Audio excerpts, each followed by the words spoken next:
Okay, welcome. We are live. The very first episode of Finding Truth, Deconstruction and Healing. My name is Robin Jackson, and my co host is Darls Centola. So, this has been in the making for a few weeks now. and we love to have everybody on board and join the discussion and be part of the community that we are creating. So we are actively asking people to participate in the discussions, and we want to make this a success and a community going forward. So without further ado, we will be introducing ourselves for those people who find us for the very first time. I'm going to hand it over to Dolls first, and then I will introduce my background. Okay, thank you, Robin. And thank you so much for um, having me on this show and for us the opportunity to develop this show together and this series and really this community and conversation. And one thing I wanted to say is that the hope is what we'll be covering here is conversations on religious harm and high control systems. And I'm familiar with this because I was a Jehovah's Witness as a teenager. I was not born or raised in the religion. I was recruited as a teenager and stayed in it until I was 18 years old. And so when I left the religion, I was considered apostate and disfellowshipped for that. And further on in life, I became a licensed clinical social worker. And as a therapist, and as a trauma informed therapist, I have watched many people walk through the threshold carrying all kinds of burdens and scars from adverse religious experiences that they have had from high control religions, cults, high control systems, and more terminology that we'll be talking about in today's discussion. Yes, absolutely. Thank you for that introduction, Dolls. And just to mention, just an added fact about Dolls, she's also the author of the book called Finding Truth with Michael. So you can look out for that. All of the links will be in the show notes afterwards. And a little bit about myself to those viewers who are familiar with me, just a little bit of background. Uh, this is a separate podcast to my channel. Um, those of you who follow me on that channel, on that podcast, I'm Robin Jackson. I'm a former Jehovah's Witness, currently involved in activism, and I'm the author of 4 books, I think it is now. Yeah, 4 books on the high control groups. First one was called Losing the Faith. Second is Cults, How They Work. Third one was based on corporate, which is learning and development. And then I recently released a book called The Cult of Ignorance, which forms part of the whole issue that we're talking about and the current state of our world today. So that's a little bit about me. And Dolls and I met through a video of mine on Michael Jackson, and that's how the connection started. And we are now busy in the works with this podcast. So we hope this will be a resource to many of you who find this video, who find this podcast going forward. And what we just need to announce, Dolls, I think it's important, is a trigger warning because going forward, we will be discussing quite heavy topics that may be triggering for a few people. And we suggest that you turn off and come back to this when you are at the means to do so. Anything you want to add on that, Dolls? Well, yes, please be gentle with yourself if anything does come up and comment. And even if the show is streaming and it's not live, the comments are still valid and we will review them. Also, we'll be posting some resources, and some of those resources will be some coping strategies to work with an activated system if anything does come up and your nervous system gets dysregulated. So we'll have a couple of tools and techniques for you to just easily reach for, and that'll be in the notes after the show. Great, great. And then I think people want to know why we are doing this because it's important. Why this podcast? Why create this community? Why do this in terms of helping people to navigate this process? And I think that's a very important question. Because you and I both know, as along with many others, that we see the harm that high control organizations do cause, to individuals and to groups and to families. And I think that's why this conversation is so important to have, and the resources is to show people that there are resources available. There are people out there who've gone through your journey, know exactly what you are going through, and are there to assist and support and educate you on this. I think that's one of the reasons why we do this, Dolls. Mm-hmm. I agree. And oftentimes it's hard to find the language to really describe what an individual or what you've gone through. Sometimes it takes many years to understand what it was that happened not only externally but internally. Right. Right. Absolutely. So I think without further ado, we let's go into our discussion. Okay. And we've mentioned that this first episode is to get people familiar with the the terms that are being used clinically and psychologically. That these things are being named now, and we want to go through them step by step. Just an overview of what they are, what these terms mean, and of course the resources that we have in terms of working through these.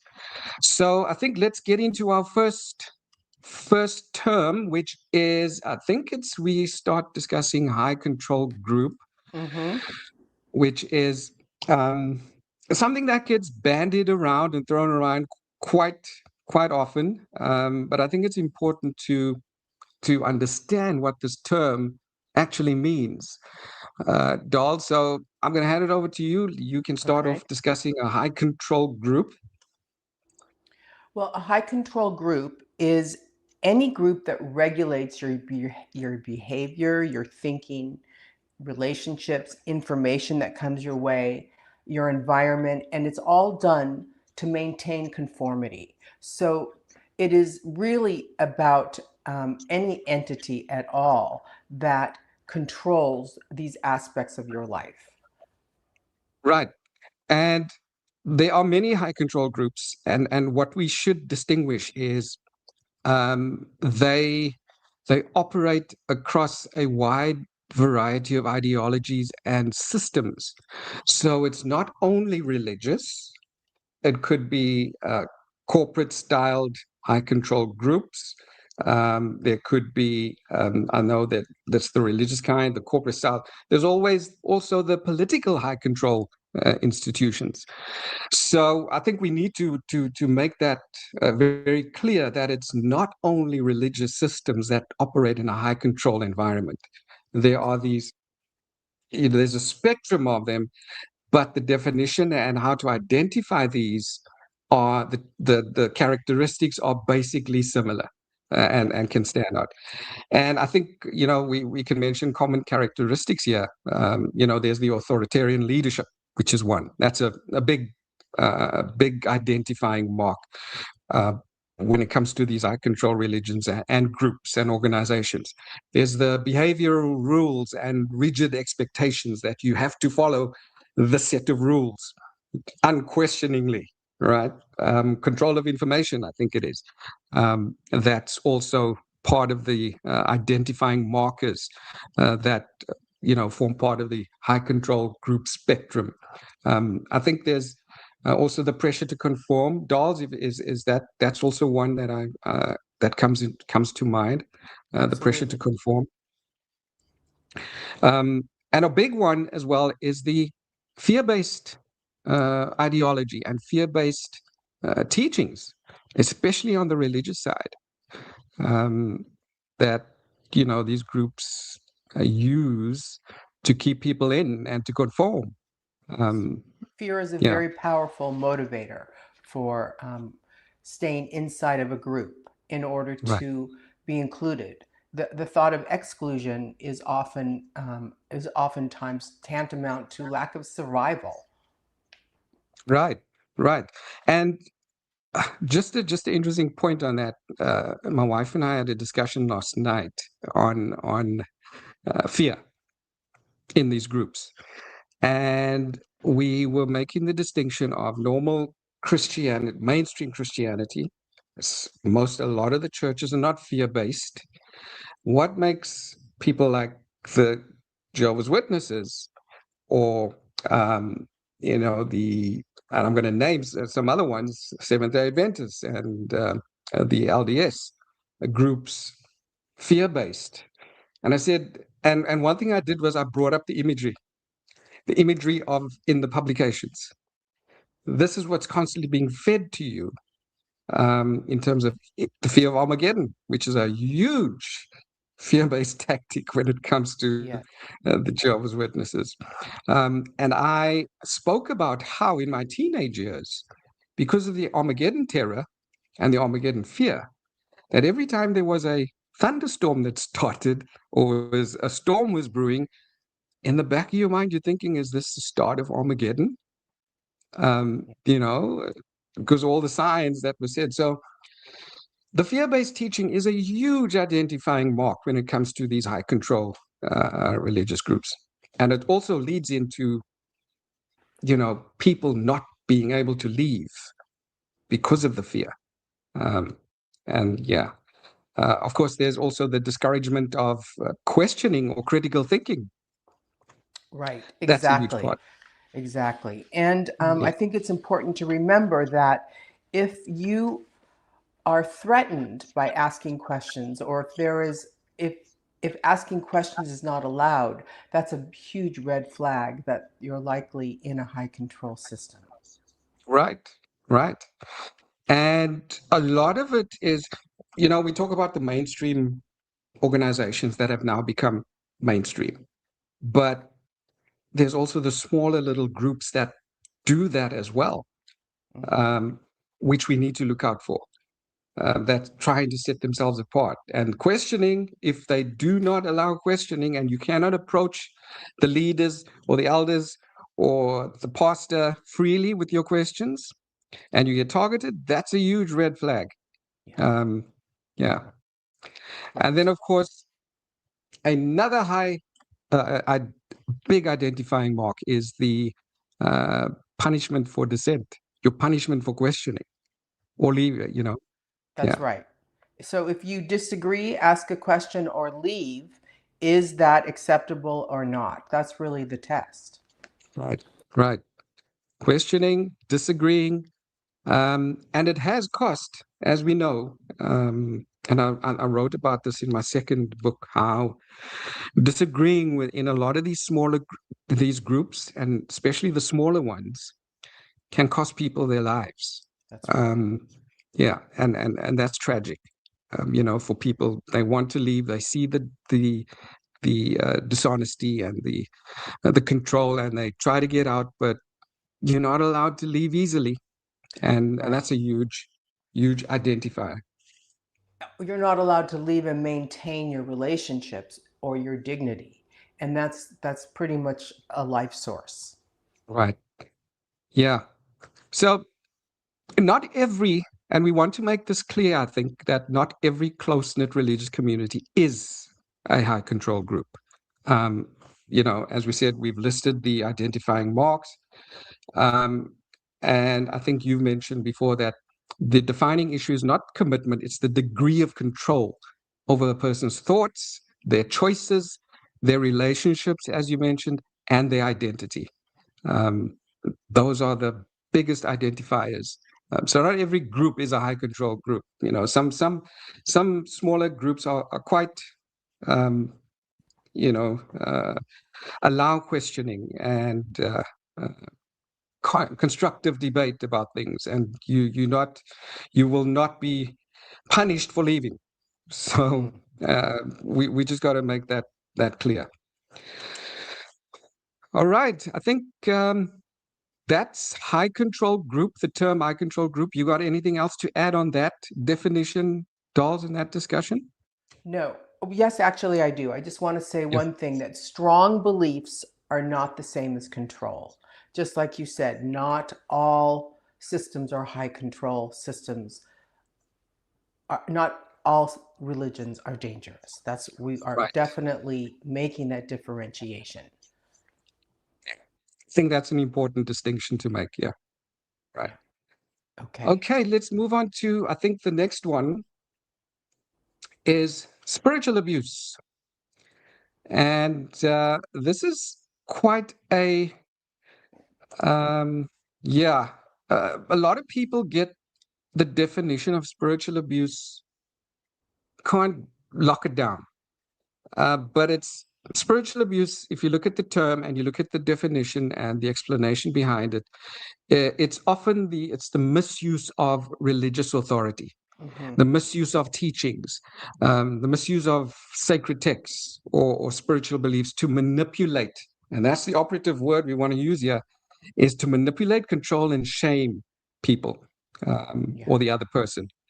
Um, yeah, so spiritual abuse, because there's always this uh, religion, spirituality. How does the abuse come in?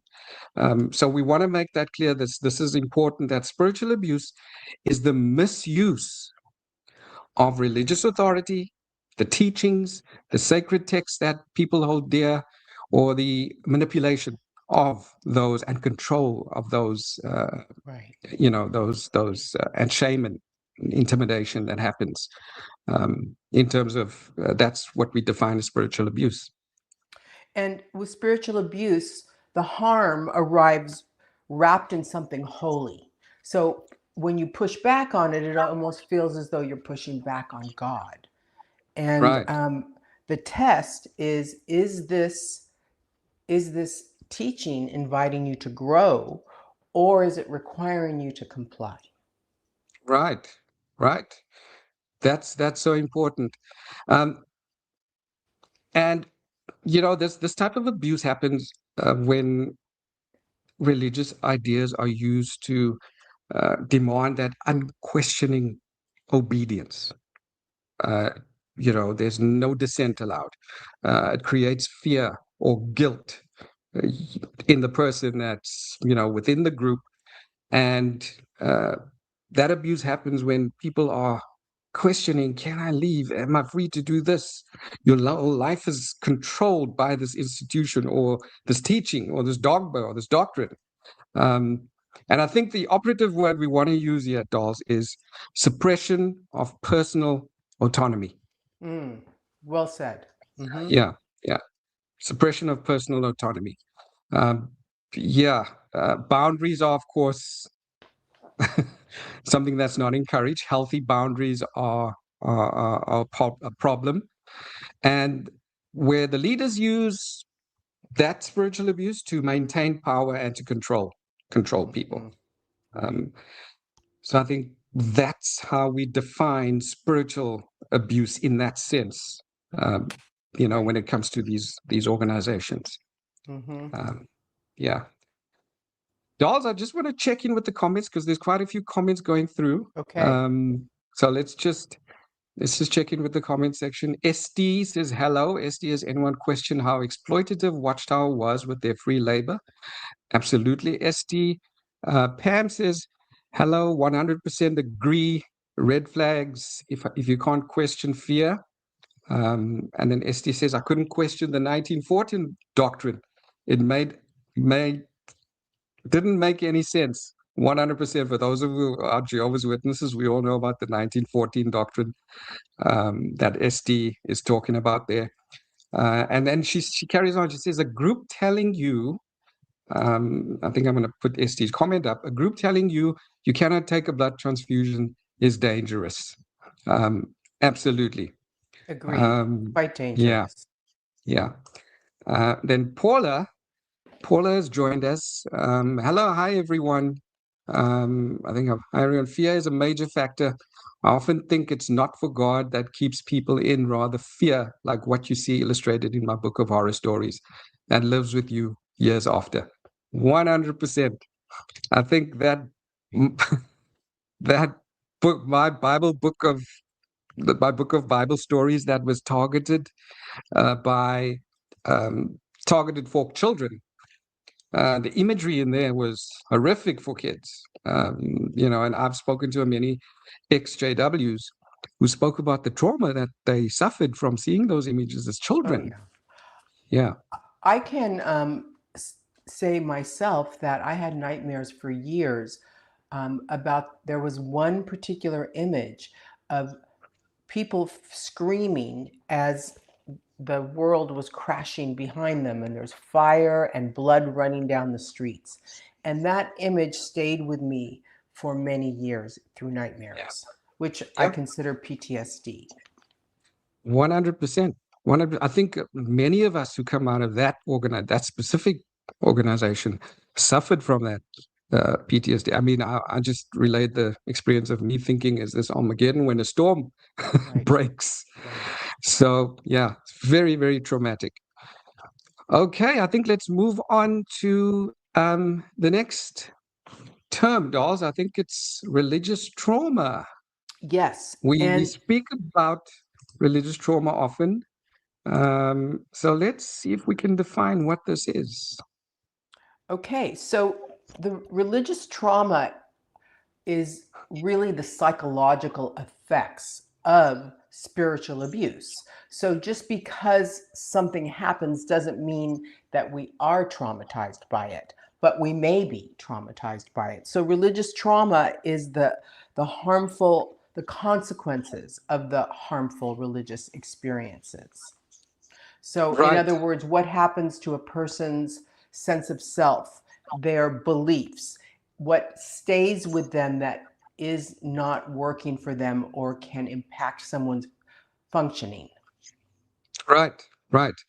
Um, and uh, I think the common effects may include that chronic guilt and shame that we Mm-hmm. speak about. It's a common thing. There's the anxiety or panic, and anxiety and panic attacks. We sorry, we see that quite often in people who suffer from religious trauma. Yeah. Um, it's a common theme or thread in what together with the PTSD that happens. Um, yeah, I've spoken to many ex-JWs, not only former Jehovah's Witnesses, former Scientologists, Mm-hmm. who speak of the same type of that guilt and then the anxiety and panic attacks that happen because of that trauma that's still there underlying because of the fear of the punishment, of damnation, of Armageddon. Yeah. Right. So that's quite a serious issue. And I think you've spoken about it before, where a lot of people that you see in your practice do not actually understand where this comes from. And when you dig deeper, you actually find out this is where it stems from. Right. um, the background, the childhood, in terms of which causes all of this trauma. Mm-hmm. Yeah, So it's the response to the trauma as opposed to the trauma, right? So right, perhaps somebody who is an ex LDS may struggle with intimacy because of some of the doctrine that stays wired in no matter what the current belief system is. So I think the thing is that we also have to remember that if two people sit through the same trauma and one of them is impacted and one of them is not, being impacted is not a sign of weakness. It's just how we all metabolize what happens to us in varying ways. right, right. That's a very important point. Some of us can handle it and deal with it in our own way. Some of us can't. And as you say, it's not a sign of weakness. We Yeah. need to tell people that it's not a sign of weakness. Yeah, some of us were impacted more harshly than others were. And we got to recognize that, uh, you know. And as you said, a lot of the consequences is people are confused about their identity. Mhm. you And know, behaviors as well. right. Identity, behaviors. You are, there's this sense of grief and loss that happens when it comes to, the consequences. You are hypervigilant. I know a lot of people, because of leaving organizations, they are hypervigilant about their surroundings, and people distrust of people, which is a common That's quite common, factor. And yes. yeah, yeah, Distrust of authority figures as well. right, right, Yeah. right. So religious trauma, the effects of that and the consequences of that is very pervasive and all encompassing. Um, and I think Hmm. that's one reason why, this phenomenon needs to be exposed, because a lot of people do not understand that's where it comes from. A lot of the problems they're having with character, identity, trusting authority figures, and trusting other people stems from religious trauma. Hmm. Um, and it's important that we get people to understand that. Yeah.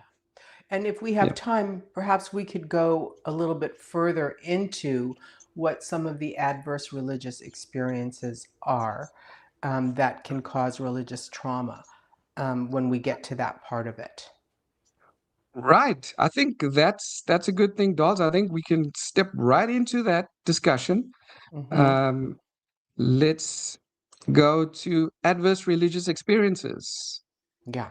Okay, which, as so I say, go ahead. right. You define that.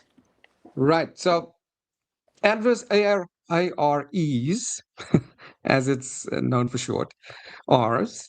Uh, this was developed by, and we have to give Dr. Laura Anderson and Brian Peck credit for this. Absolutely. They co-founded the Religious Trauma Institute in 2019, I think it was.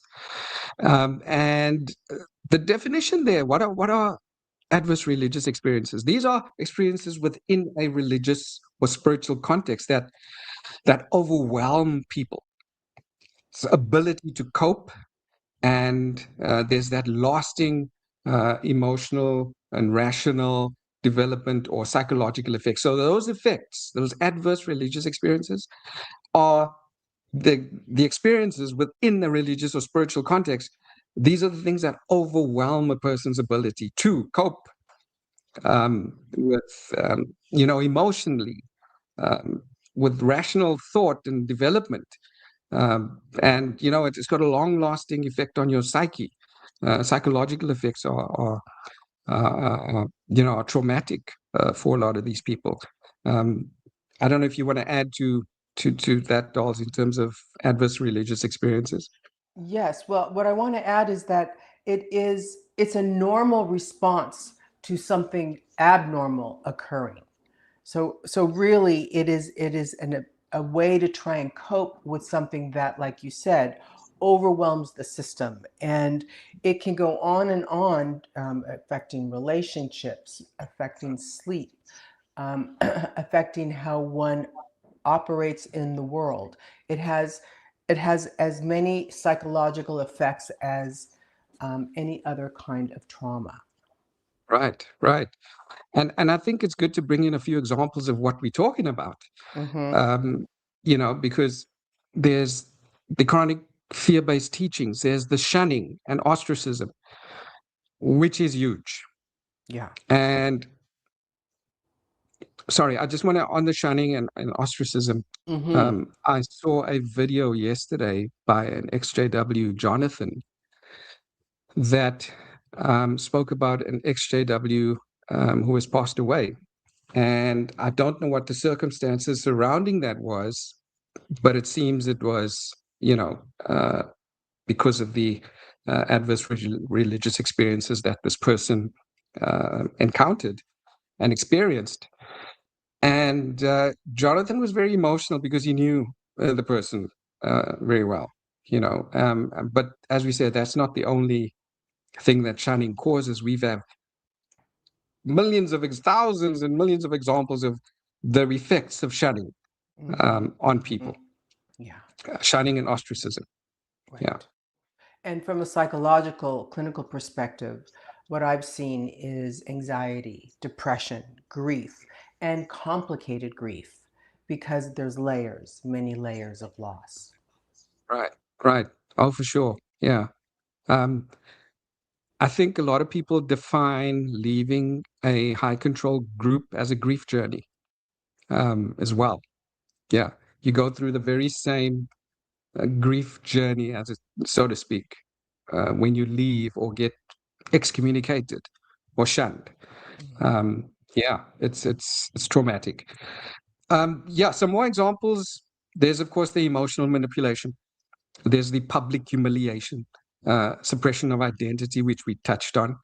Um, and I want to just dwell on suppression of identity, because many people who have talents, in terms of who want to explore their talents, and they're stuck in a high control group, often feel stuck, and that identity of theirs is suppressed to such a degree that it causes, trauma. Um, we've seen it with a lot of talented people, musicians, um, who are suppressed, artists, but the talent gets suppressed because, you know, Mhm. uh, Mhm. it's not according to the doctrine. You are pandering to Satan's world, or whatever the terms that gets used in these different organizations. Right. And of course, there's a big one called purity culture. The Mhm. purity culture. I don't know if you want to talk a little bit about purity culture, Sure. Dolls. Well, purity culture is something that came about in the 90s from the evangelical movement, and it promotes strict sexual abstinence and also modest clothing and very traditional gender roles. And that kind of rigidity can be quite limiting and create very black and white thinking and a lot of shame and relational difficulties. Yeah, I think as well that is a direct consequence of misogynistic and patriarchal thinking in a lot of these groups. Yeah. That, because it's always the women that are, that are Suppressed. suppressed, right? Mhm. So yeah, the purity culture is definitely a direct result of misogynistic and patriarchal thinking in these high control groups. Um, yeah. Yeah. Yeah. Another one. Another one is conditional love or acceptance. Hmm. Conditional love and acceptance. My love is conditional on the condition that you are part of this group, and you and I both have seen that, and Yeah. it's so tragic for And children. it's ironic because there's nothing Yeah, loving about that. 100%, 100%. Yeah, that's such a tragic story that always happens in these groups, and we've seen it with Jehovah's Witnesses in their shunning policy. Parents shunning children just because they don't agree with the teachings anymore, Yeah. and so forth, or they get excommunicated. Right. Yeah. Another one, of course, is the authoritarian leadership. What the leaders say, that's law. That's everything else does not count or matter. It's the authority figure in that group that makes all the decisions, that makes directs policy, directs teachings, directs dogma, with no input from anybody else. Yeah. And Robin, when somebody comes forward with some emotions that they're not understanding or cognitions and beliefs and thoughts that are no longer working for them, they're feeling terrible about that. They come forward and talk about that with a trusted leader or a trusted authority figure, and it's accounted for as a test or as sinful. Or if you just study and you become more spiritual, then that pain will subside, which that in and of itself, that type of bypass and that type um, of, of dismissal is even that is another adverse religious Right. experience that can Right. add up over time if it's repeated, especially. Right. I'm glad you brought that up because I think in my last video I touched on that subject where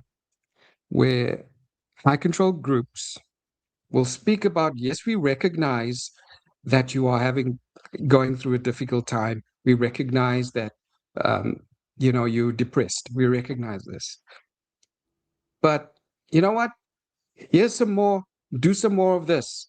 And we don't realize that these groups don't understand that it's actually that their dogma, their teachings, their rigid standards is actually the cause of this person's, psychological depression or the adverse experiences that they're having. And but no, don't worry. Do some more. Go out into the field service more. Do some more reading of the Watchtower Hmm. or Hmm. Bible reading. And they do not encourage. Jehovah's Witnesses. I think they've relaxed that law, that policy about not going to psychologists and psychiatrists. I know previously it was frowned upon. Hmm. However, they've relaxed that a little bit because they understand that these things are not. They are actual diseases that happen, and childhood experiences, abuse cases. These things cause trauma. Um, so yeah, that is exactly that. We, as I said, you can't go back to the organization that actually caused the trauma and expect to find help. You need. I mentioned this in my last podcast. Yeah. Um, so I think we need to make another distinction, dolls. Is not every difficult religious experience is traumatic. That's right. Um, It will yeah, land differently for each person. yeah, yeah.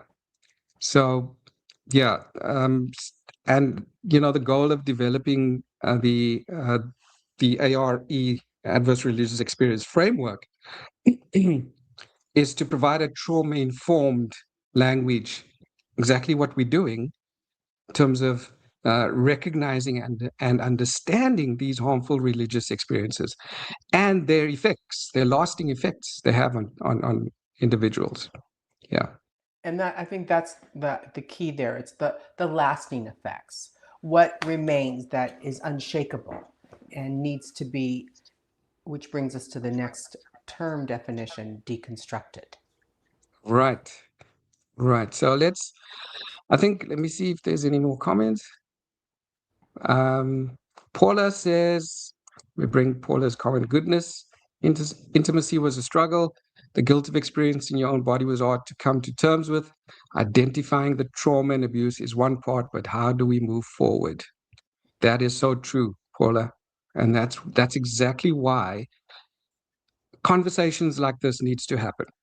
Um, because it's such a difficult thing for people to move past, and we need to tell people that there's help, there's resources, and this is why Dawes and I, together with a lot of other people, are doing this type of thing, because we know what the consequences are, we've seen the effects, and we need to put out resources to people. All right, Paula, Dawes, thank let's move you. on. Thank you for that question. I just want to say one more thing to Paula, and that is Yeah. that we are not going to leave you hanging, Paula. We're going to definitely provide some scaffolding. So when you're finished listening, you'll have some worksheets and some journaling prompts and some education and resources. Yeah, yeah, for sure. That's exactly why we're doing this. So the resources will be available under this video, when it's all done. Let's move on to deconstruction, dolls. Okay. So deconstruction, I've put up the Which word. we want to differentiate deconstruction from losing faith because it's uh, very different. Deconstruction is actually something that you participate in actively. Yes, and go ahead and say what you want to say about it, and then I'll add to that. yeah, I think that's a very good point. Um, because my first book was actually called Losing the Faith: Truth Under Scrutiny. But if you read it, it was about my journey, the start of my journey, coming to terms with the beliefs and the values and the assumptions that were there in the organization. And I like what you said. It's not, you shouldn't misunderstand that as losing faith entirely, um, because it's such a process. It is such a process when it comes to deconstruction. Um, it's not an overnight thing and you are totally fine. It takes a while. For some people, deconstruction leads to a renewed faith in something else, something not too rigid, not high control. So for some people, it does lead to that. For others, it leads to a different spiritual path in terms of their journey. Um, maybe a secular worldview, or there's that period of uncertainty that happens while you are going through deconstruction. And I think that's important to to to differentiate between losing faith and the deconstruction journey. Yeah, yeah. And it's very important to view deconstruction as a process, not a one and done or a verdict. It, to be honest with you, it has been 50 some odd years since I've been a Jehovah's Witness, and I still am deconstructing. So I feel as though deconstruction is really about knowing one's own values and which values Right. are yours and which ones were instilled in you that are not yours. Right. Right. And just to touch on that in terms of the time period that it takes, um, many people ask me in terms of my journey out of the Jehovah's Witnesses, what was the one thing that, sent you over the edge? And I said, it wasn't just one thing. It was a series of events. Yeah. It takes a long time. It was a series of events. The dominoes started falling one by one until you reach that point. And then you go, that's part of your deconstruction journey. And so I always tell people that there's not one single event that causes people to deconstruct or leave or go through the deconstruction process. It's the dominoes fall one by one. Mm-hmm. Um, for some people, one of the dominoes might be a bigger domino in terms of, what really sends them over the edge. And for me, I think it was the CSA cases, the child sexual abuse cases that was covered up. That was a big one for me.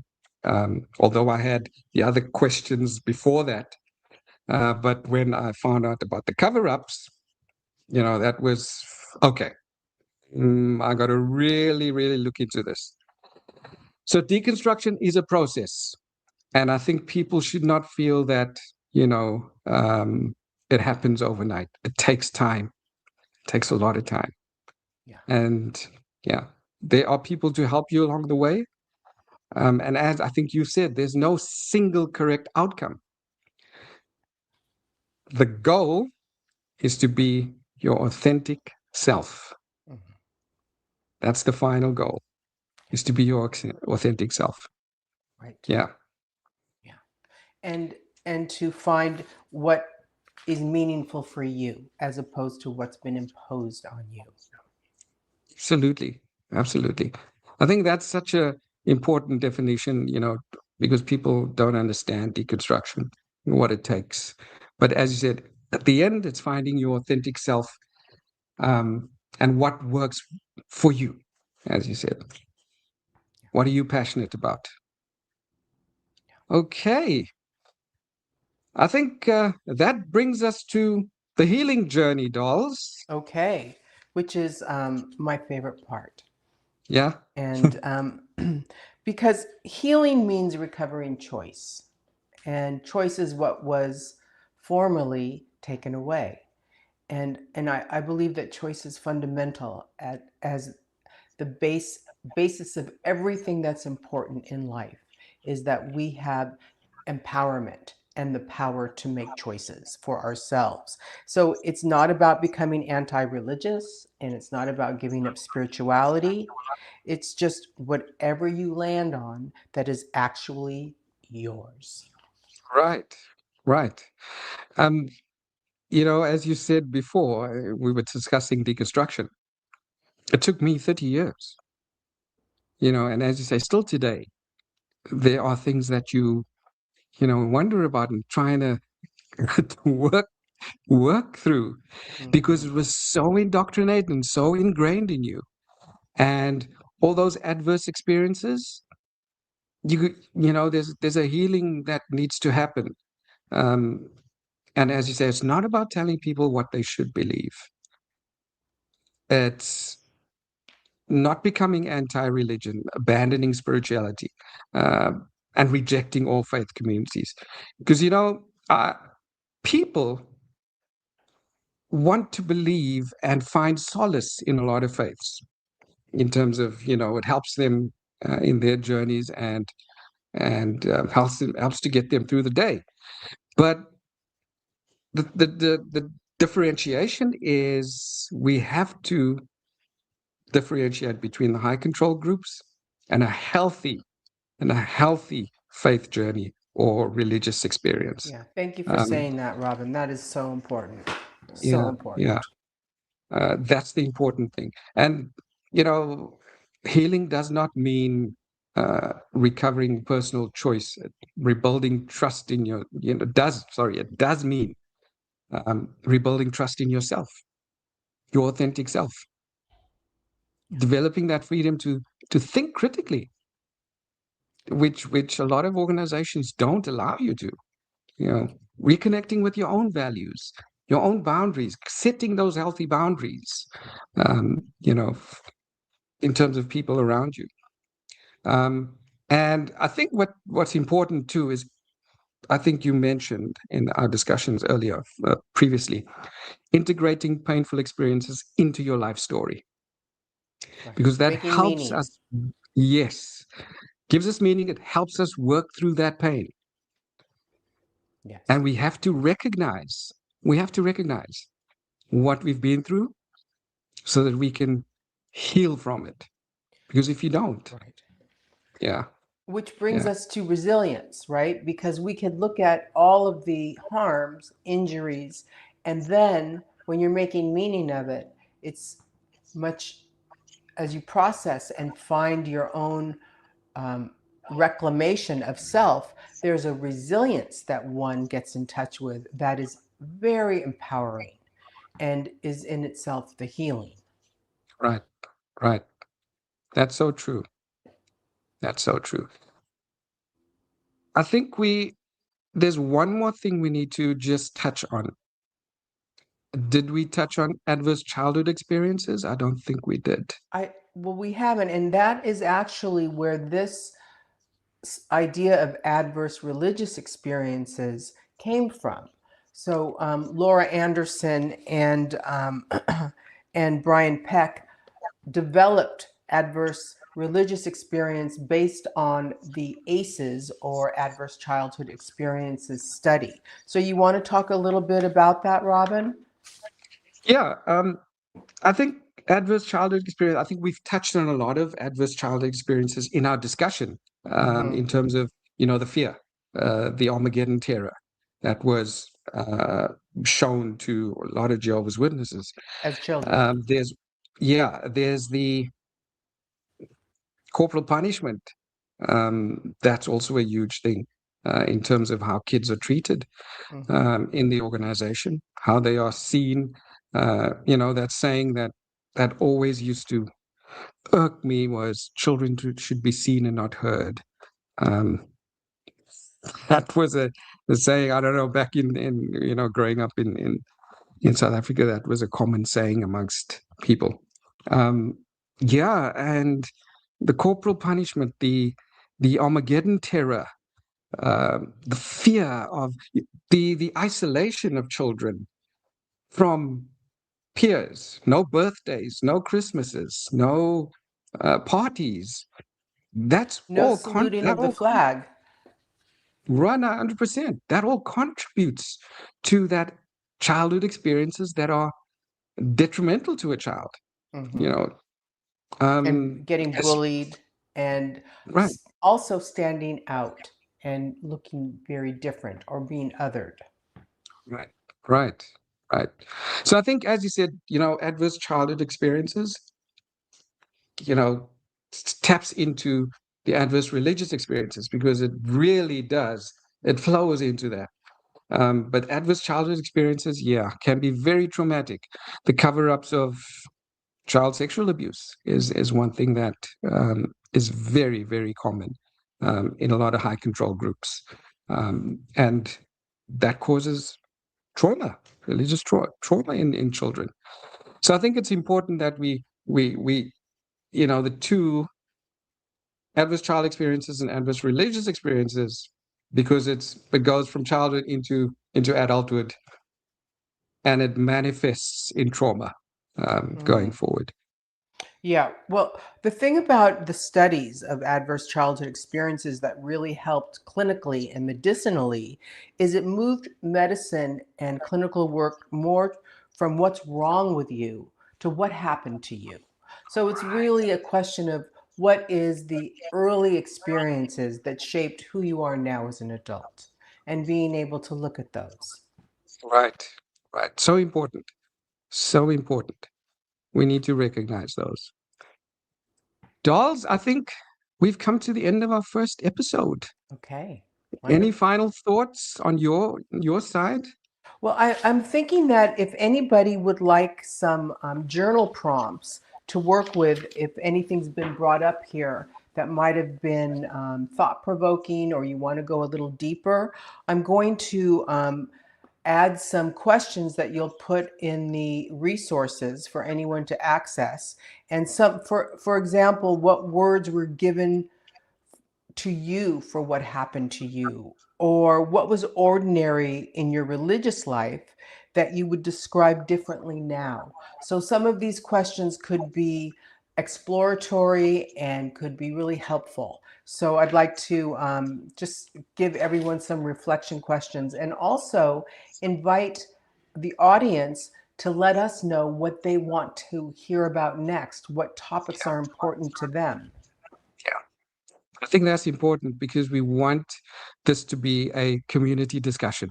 Yes. Um, yeah, your Conversation. comments are appreciated. We've highlighted some comments in the comments section. We really appreciate you commenting and being part of the discussion. And we'll put the resources down in the description below that you can access whenever you are ready. And this is going to be a discussion going forward. Dolls and I will do these episodes on a monthly basis, and we'll see how it goes. If it needs to be on a bi-weekly basis, we will. If it gets, if we find enough uh, um, people to say, "Hey, we need to know more about this phenomenon." So we really appreciate you commenting and being part of the discussion. The resources are there. We will make them available. And Dolls, thank you for joining me on this discussion on our very first episode of Finding Truth, Deconstruction and Healing. We look forward to many more of these very informative and educational and community based discussions. Thank you, Robin. It's been a pleasure. I look forward to our next episode and all the episodes forthcoming. Excellent. Thank you. And with that, we are signing off. Until next time, folks. Bye bye.